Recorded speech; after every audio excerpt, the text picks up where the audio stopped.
Lito, qual que é o seu caso de acidente aéreo que mais te intriga na vida, assim? Que sempre que perguntam é o exemplo que aparece na sua cabeça. O que mais me intriga É. é o Malaysia MH370, aquele avião que desapareceu. E esse me intriga, assim, porque eu tenho a minha tese sobre ele. Eu já falei até no programa do Sacani uma vez. Foi a primeira vez que eu falei a minha tese. Porque existem várias, assim, elas não fazem sentido para quem conhece o avião como eu. Eu conheço muito bem aquele avião. Eu trabalhei 25 anos com Boeing 777. Então, são 25 anos de conhecimento técnico sobre o avião. Eu sei que determinadas coisas não acontecem com aquele avião. E eu fui uma das pessoas que sempre falou, tá no meu blog lá, em 2014, eu falo, ele não perdeu toda a força elétrica. Esse avião está sendo comandado. E depois apareceram algumas coisas assim, a imagem de radar, que já mostra que ele realmente atravessou. E o avião ele não foi sequestrado, ele não foi... Assim, uma pessoa resolveu fazer aquilo e fez. Eu acho que foi o comandante, eu não acho que foi o copiloto, mas aí existe uma questão, as pessoas perguntam, mas o que o copiloto fez então? Porque você vai evitar um acidente desse. E eu acho que o cara neutralizou o copiloto. E existe uma maneira de fazer Essa é isso. a sua teoria. Essa é a minha teoria. Ele matou o cara e ele não falou nada, talvez tenha falado para as comissárias, segue o serviço de bordo, tá tudo tranquilo, eu aviso quando a gente for descer. Desliga o sistema de entretenimento, para as pessoas não verem no mapinha para onde o avião tá indo. O pessoal janta, dorme e tá tudo certo. Ele segue o voo dele fazendo um caminho que ninguém sabe. E ele voou 6 horas, era mais ou menos o tempo que ele pousaria lá na China.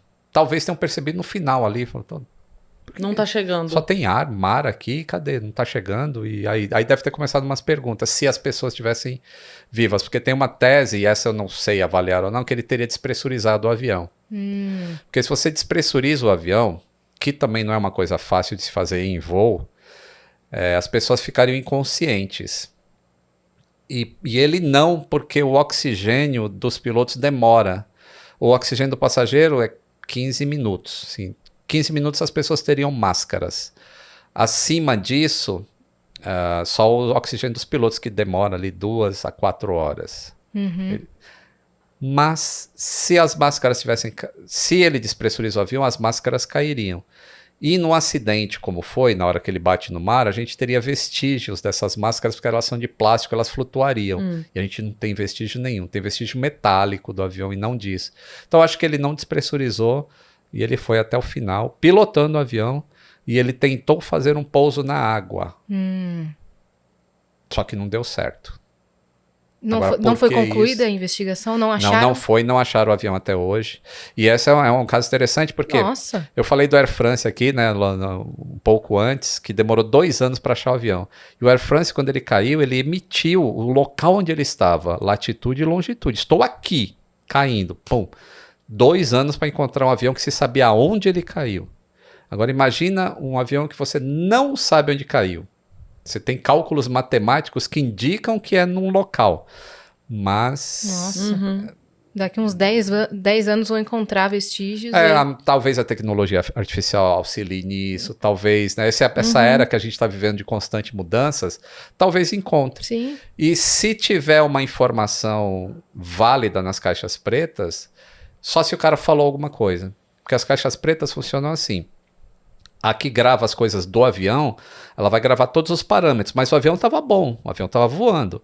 Vai ter algumas mensagens dizendo que o transponder foi desligado para ficar invisível, isso vai ter na caixa preta. Mas a voz, a cada 2 horas, ela é regravada, como se fosse uma fita em loop. Então você grava só as últimas 2 horas, sempre. Então se nas últimas 2 horas de voo o piloto não falou o porquê que ele fez aquilo, a gente não vai saber também. Mesmo encontrando, não vai ter a solução, se não tiver alguma coisa falada. E as famílias que ficaram sem resposta? Acho que isso é uma das piores coisas que tem. Sim. Porque quando você não tem um corpo, você não consegue viver o luto, não termina a sua história. Isso é terrível. Então esse é um dos que mais me intrigam. Caramba.